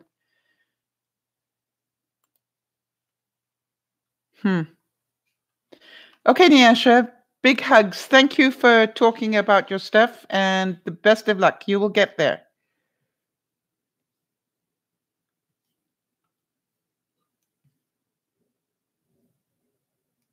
Well, you know something, Cindy, I'm delighted that it helps you.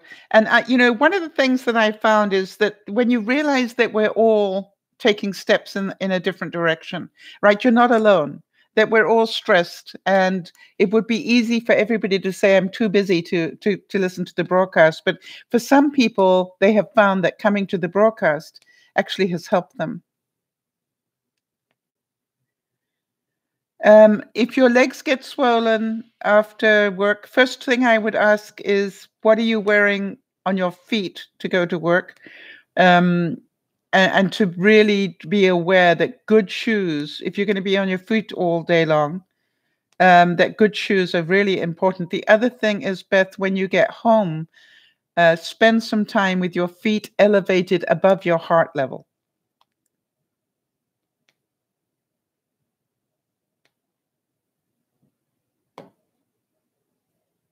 All right. I'll put it up on the Facebook page. Anyways, just so that you know where to go. You're a subscriber, yeah. So they will let you know. They're away at the moment, but as soon as they get back, then we'll all be going insane on that one. It is December already. I know, isn't it scary? This time next week. So everybody, I want to know, what is it you're going to do this coming week that will help you stay out of stress? Jody, you're saying Epsom salt foot soak is a good idea.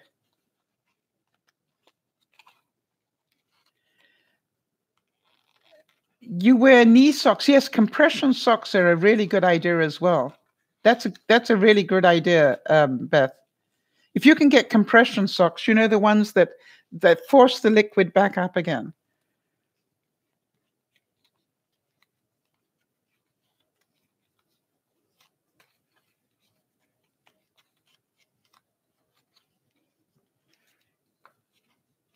And Jody, you and your Christmas movies. I tell you that I started watching them. I crack up watching them, and I'm going, "Oh, this sounds nice. It's not about a prince." How many Prince movies are there? It's just insane.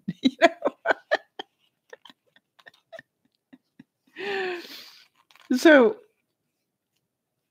but really, I mean, they are definitely what I call no-brainer movies to watch. There's no doubt about that. You don't have to think a whole lot. And you go, I cannot believe that many people have written that many stories. But when I think about it, maybe all the Harlequin romance novels were the same, right? They were all about people going to work for other people and so forth.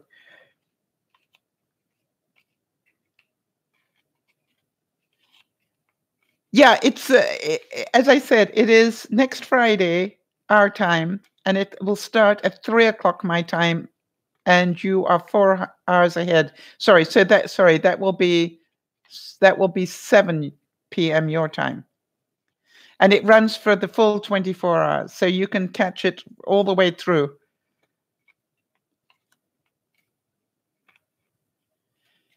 I am certain you walk miles and miles every day, Beth. That's why I'm saying the number one thing that I would do is talk to. I would invest in a really good pair of shoes. You know, the shoes that are made for people who are on their feet all day long.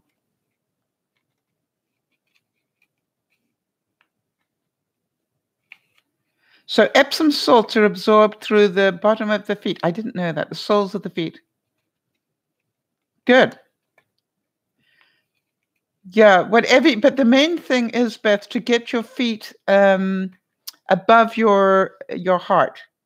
You know, even if it means lying down on the floor with your feet up on a couch for half an hour, will do you the world of good. Yeah, I would definitely, if you've got any place near you that actually is, eh, you know, my friend Yvonne has special tennis shoes that she bought. And when I say tennis shoes, she has special runners that she bought that are built for people who are on their feet a lot. They're specially made for that. You know, they have all the padding and support and everything else.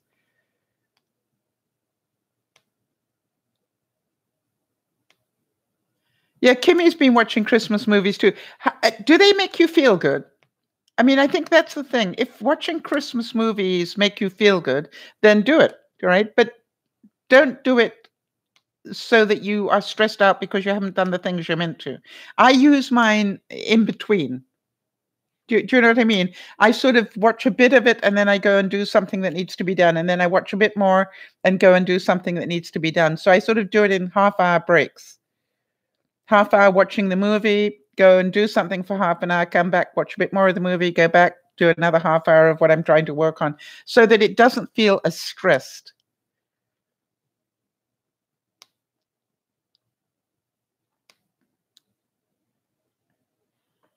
Good. So I'm delighted that we are here. We've got, as I said, I think it's 17 days to go. So we've got a little over 2 weeks.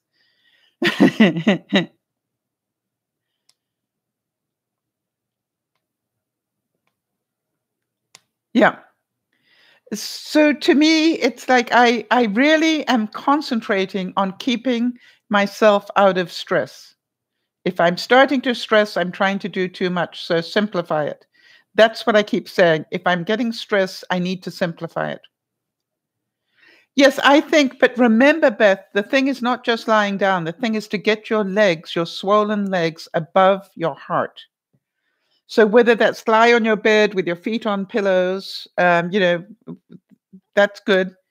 But the whole thing is so that the liquid can drain out of your legs. That's really important.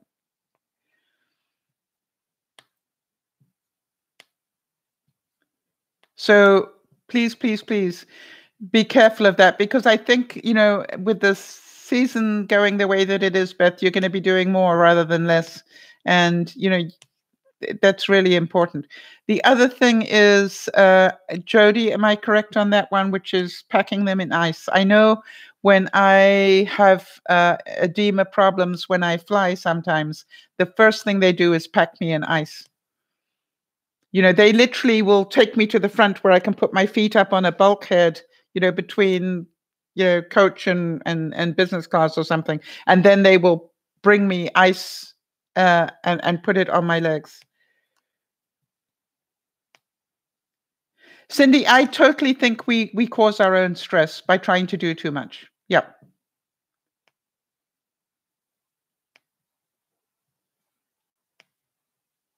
So um, I really recommend that, Beth. It definitely helps. Now I'm not quite sure why it helps, but I know it's the first thing they do. If ever I get edema on a flight. And by the way, if I start to balloon up on a flight, I will make sure that they know it's happening to me, because they actually will react very quickly to helping me.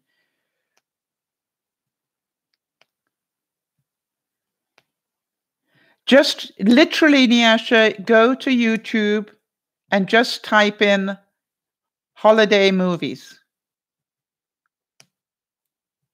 That's all you have to do. They're all on YouTube. Type in Christmas movies or holiday movies, and you will have enough to keep you going all the way to New Year. You don't need any fancy sites. Just go to YouTube.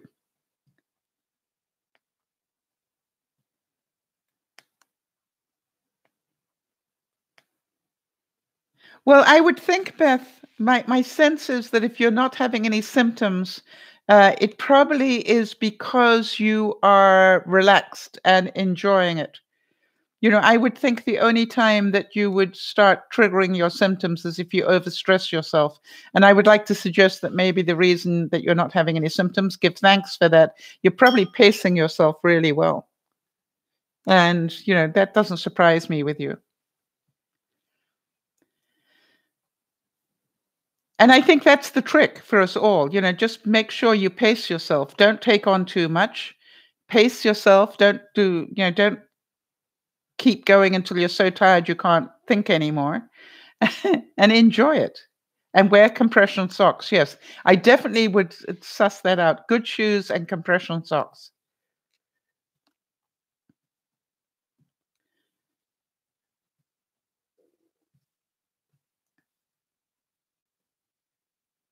So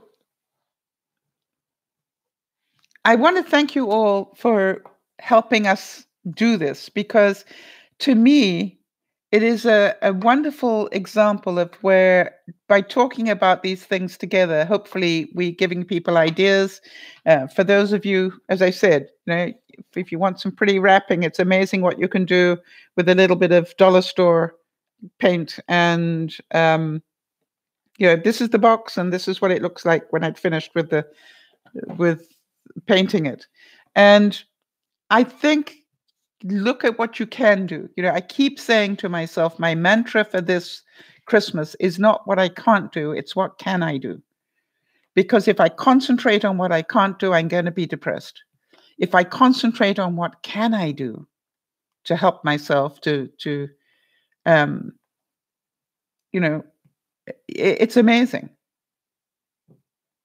Well, you know, Jody, it actually took quite a while to make it. I must say that. But I'm really happy with it, and I'm going to do another one now. Now I've got to find things to put inside it. That's the trick. So, oh, and by the way, you know the stand-up paper towel holder, you know, that you have in the kitchen. I had one of those, and I just put it inside a plastic bag and tied it up, and then I put this over that, and then poured the paint over it, so that it all dripped down nicely. And then, so now that when I close it up, it's going to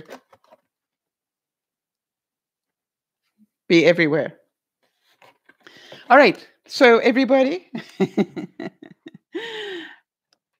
keep doing the best you can. Keep working on whatever it is in your life, whether it's Christmas stuff or being happier in your own life, one step at a time. All right. So Beth's going to, next week, she's going to have her hair cut and get her eyebrows done. Yes, some me time. The Christmas Prince. Which one of the 648 Christmas princes, Erin? I'm sure Jody will make a note of that for us. I just said that it's only when you when you start watching these movies that you realize just how many eligible princes there are running around the world, right?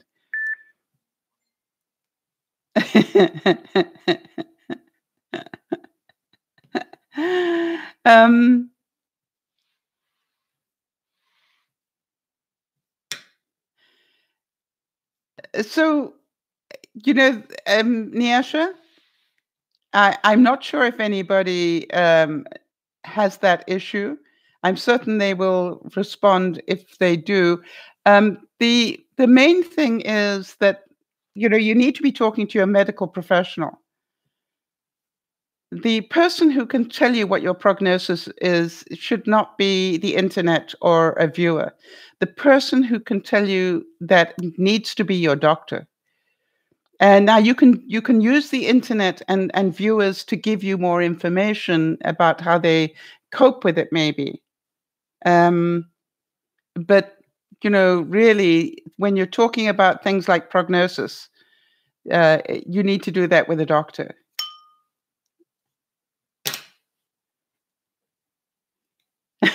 So, has your doctor not talked to you about the prognosis? I'm very surprised.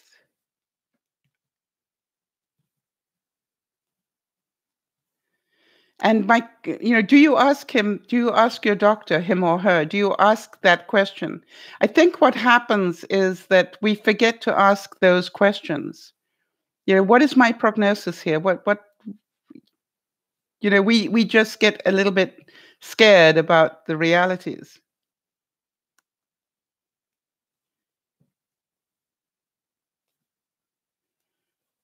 You use the plastic instant tea containers. Oh, do you? I've never heard of instant tea. Yeah. It's amazing the things you can upcycle into packaging if you want to. I'm really trying to work hard at not wasting too much of the environment this year. All right, everybody. So have a great week. I will see you on Sunday. Just remember, no broadcast next week. I will put up some reminders during the week. And if any of you can make time to be there at December to keep me awake, I would appreciate it. Yes, Jody's saying she makes a list of questions to ask her doctor every time she goes.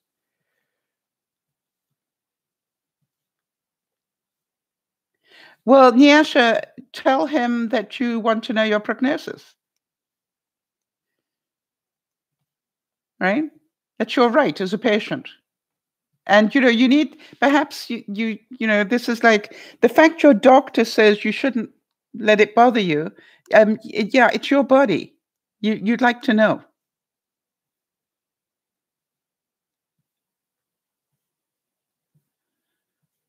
So what I'm hearing is that also must be frustrating.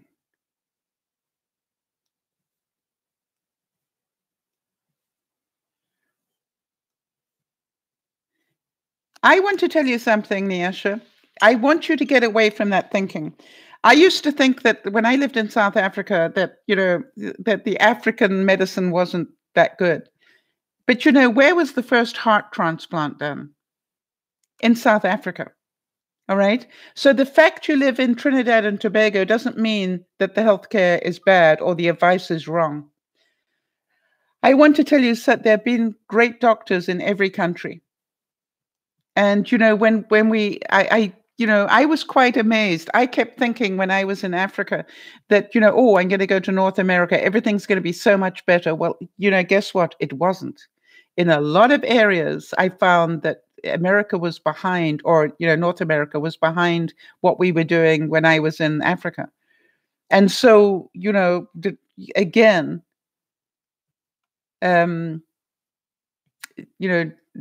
what you need is the right doctor and the right input.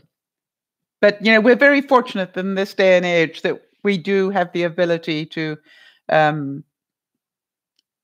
get on the internet and talk to people who have similar problems. Have you tried seeing if there is a support group for people with your issue online?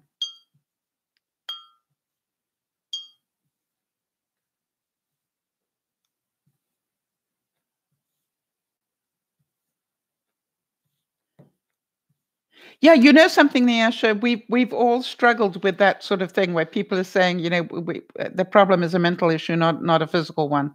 And I'm glad that you found out that it's a physical one and you have reason, to have the problem. And by the way, the fact that you go mental health doesn't mean you're crazy. You do know that, right? Mental health is a disease. All right? Mental health is a disease. It doesn't mean you're crazy. It means, if you broke your leg, you wouldn't think twice about having a cast put on your leg. So if you have a mental health issue, and there are lots of people who join the broadcast who have a mental health issue, that doesn't make you crazy. That means that your mind is not functioning properly. It is a disease. It's not, something. Okay, so again, Jody, did you by any chance write down the issue that Nyasha has?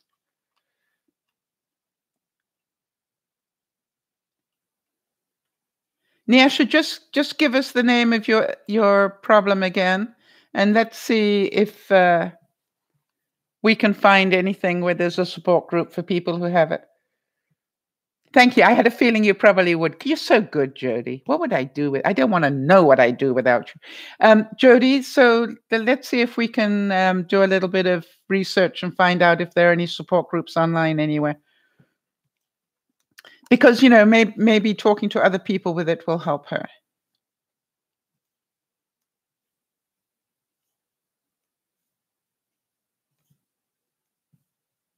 All right, everybody. So take it easy.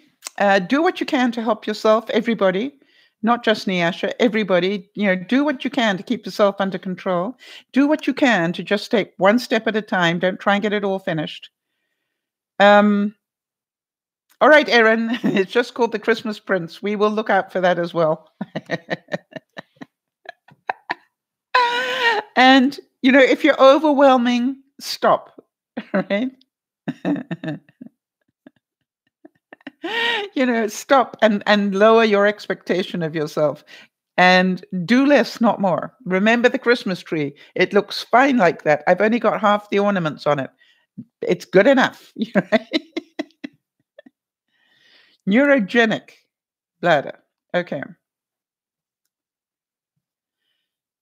All right. So neurogenic bladder inflammation in the bladder. Okay, let's see what we can find and see if we can find any support for you there. All right, everybody, look after yourselves and look after one another. But most of all, please, please, please take responsibility for yourselves. Right? People are not going to change. Only we can change. And by the way, ask me how pleased I am. I have now broken 3 of my nails just before Christmas, and I'm probably just going to have to cut the rest and just accept the fact that the rate at which I'm breaking them is hysterical. So, but I'm getting a sense of humor about it. Not all small town doctors are behind, Kimmy. I have to tell you that. Right? Some of them are not. And by the way, not all new doctors are lacking in knowledge. Some of them are actually very knowledgeable. So it's all about finding the right person, the one that you trust and can relate to. And I always say to people, don't quit until you found that person. It's really important. Do that for yourself if you can. All right, everybody. So have a great weekend, and I will see you tomorrow. Tomorrow, I am actually going to really concentrate on getting my Christmas stuff ahead by a week, so that when I come back from December, that I will be basically hopefully ahead of the game. All right, that's my goal. All right, everybody, I will see you on Sunday. This is DearMamaSal saying thank you for being here. Thank you for supporting one another. And thank you for doing what you do to make everybody else's life a little easier. You do a great job of sharing your stories, and in that, it does help other people. And I am very grateful for that. This is DearMamaSal saying bye-bye for now. See you Sunday.